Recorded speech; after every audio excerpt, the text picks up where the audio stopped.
लुलुस्तान एक ऐसा गांव जहां खूबसूरती, रौनक और सफाई का कोई मुकाबला न था। इसी गांव में एक बूढ़ा किसान भी रहता था जो कि बज़ाहिर तो खूब जवान था, लेकिन ज़माने की ज़्यादती की वजह से इसका चलना फिरना भी मुश्किल से होता था।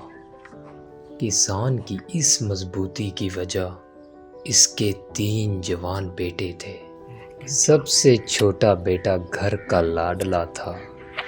वो अक्सर शरारतों में मुलव्वस रहता था।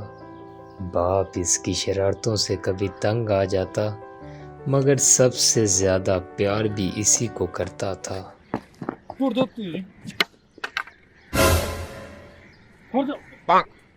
दरमियाना बेटा शुरू से ही आशिक मजाज था और सिर्फ 6 साल की उम्र में ही प्यार में हारने के बाद नशे में पड़ गया था और अब तक तो सिगरेट नोशी, शराब, चरस, गांजा, इन चीज़ों के बगैर तो इसकी सुबह नहीं होती थी। बाप ने अपनी आधी जायदाद इस बेटे पर लुटा दी और बाकी आधी ये पहले ही बेच चुका था। लेकिन ये तो कुछ नहीं, असल बात तो किसान के बड़े बेटे में थी, जिसका नाम चौधरी था। प्राइमरी क्लास में उस्तादों की धुलाई करने के बाद पढ़ाई को खैर बात कह दिया और गुंडागर्दी को अपना पेशा बना लिया। लड़ाई झगड़े, लोगों की जायदादें और ज़मीनों पर ज़बरदस्ती कब्जे, ये सब चीज़ें तो इसके लिए आम थी। पुलिस तो पुलिस, चोर भी चौधरी के इलाके में कदम रखने से डरते थे। जिस इलाके में चौधरी होता वहाँ चौधरी के अलावा कोई कुत्ता भी नहीं भौंकता था। यहाँ तक कि कोसों दूर कोई बच्चा रोता तो माँ कहती थी, सो जा बेटा वरना चौधरी आ जाएगा। चौधरी की आवाज़ में एक अजीब सी गरज थी जिससे हर आदमी की टांगें कांपती थी कि कहीं चौधरी पाँव में न काट ले। टेंशन लेने की जरूरत नहीं, पुलिस पहले करो, उसको हम खुद हल करेंगे। इस तरह के खातों के मामले पड़े आते हैं। आज नहीं तो कल इंशाल्लाह तेरा काम हो जाएगा।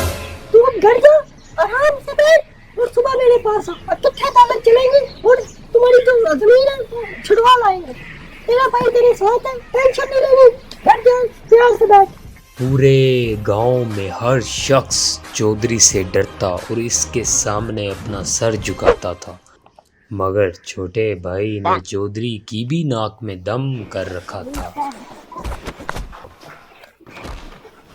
सिगरेट के ख़त्म हो जाने के बाद दरमियाना भाई भी बस लड़ाई झगड़े के लिए किसी मौके की तलाश में रहता था। तुम फिर लड़े हो, मैं आ रहा हूँ। तीनों थे तो बहुत मजबूत, मगर इनकी आपस में ज़रा नहीं बनती थी। हर वक्त एक दूसरे से झगड़ा करते रहते थे। किसान इनको लाख समझाता मगर वो इसकी एक नहीं सुनते थे और अक्सर औकात तो किसान भी इनके झगड़े की वजह से घूम जाता था।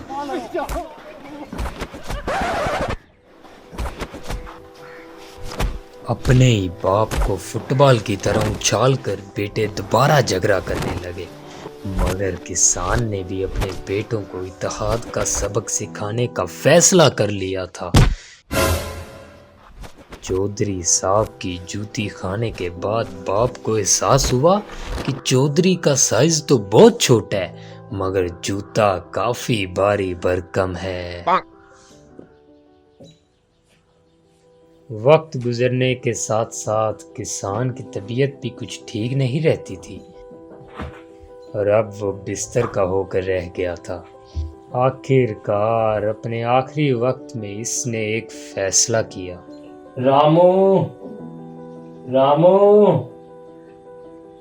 जी मालिक, हुक्म करे। रामू, रामू मेरे तीनों शेरों को बुला। जी मालिक, मेरे तीनों शेरों को बुला। मैं भी बुला के लाया, आप आराम करें।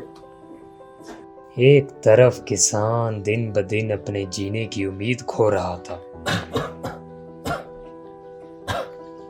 और दूसरी तरफ बेटे, नहीं चौधरी मैं खोलांगा। इन्हें तो झगड़ों से फुर्सत भी ना मिलती थी। बेचारे किसान का बस अब दिमाग शार्ट हो गया था। जी बाजी, जी अब्बू। बाजी तो सीधा मुझे आप कहते हैं, हुक्म करो। मेरे नौजवान बेटो, मेरा एक काम करो, मेरे लिए कुछ लकड़ियां ले आओ।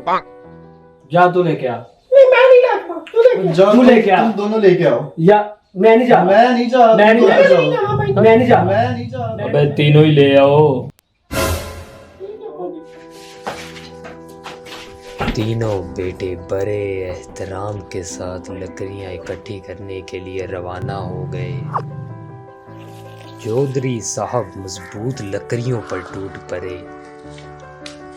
नटखट भाई ने भी बाप के हुक्म की तकमील में कोई कसर ना छोड़ी, मगर दरमियाना भाई जर्सी वो तो अपनी मंशियात के बगैर आंख नहीं खोलता था, तो लकड़ियां कैसे इकट्ठी करता।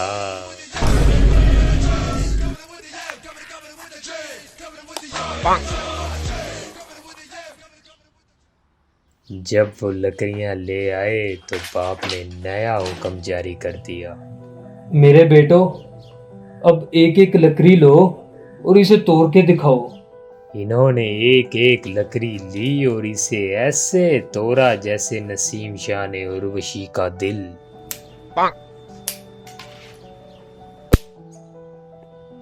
तो देखो बेटो, अगर तुम इन लकड़ियों की तरह अलग अलग रहोगे तो कोई भी तुम्हें नुकसान पहुंचा देगा। जी अबू। अब एक काम करो, लकड़ियों को जमा करो और अब इन्हें तोड़ के दिखाओ कोई। इन्होंने लकड़ियां साथ जोड़ी और इसे तोड़ने की खूब कोशिश की, मगर कामयाब ना हो सके। अब्बा जी 1 मिनट। जर्सी ने अपना फार्मूला 400 ट्राई किया। ये तो 1 मिनट बचा। ये देखकर बाप बोला, तुम भोसड़ी वाले कभी नहीं सुधर सकते। बाप के गुजर जाने के बाद एक पल को तो ऐसा लगा कि बेटे अब सुधर जाएंगे, मगर फिर अच्छा बात क्या है? जो होना था वो हो गया।